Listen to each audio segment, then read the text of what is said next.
हर पत्नी का अपने पति का खुशी पूछ लेना चाहिए और उसी खुशी का आधार पर काम करना चाहिए, जिससे जीवन सुखियाल रहेगा। जैसे गौरा माता ने बाबा भोलेनाथ से क्या पूछ रही है, हम तो से पूछे गणेश के पापा, कोई से रहब खुशहाल है। हम तो से पूछी गणेश के पापा, कोई से रहब खुशहाल है।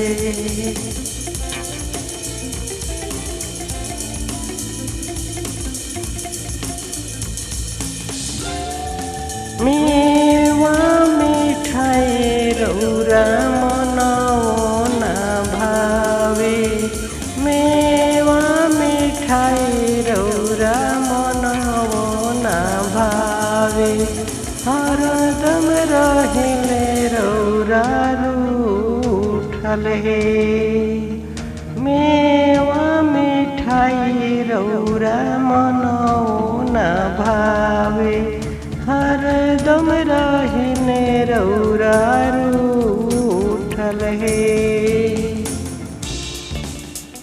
Singer PMB music but singer by Vipin विधाता।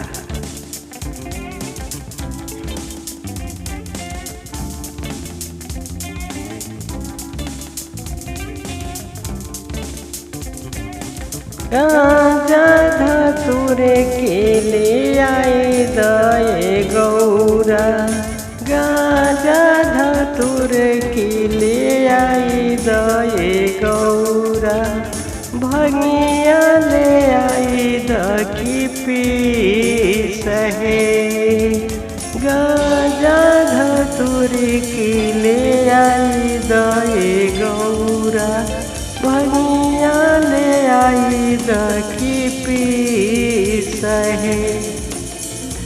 हम तो से पूछी गणेश के पापा, कोई से रहे बरौरा खुश है, कोई से रह बरौरा खुश है।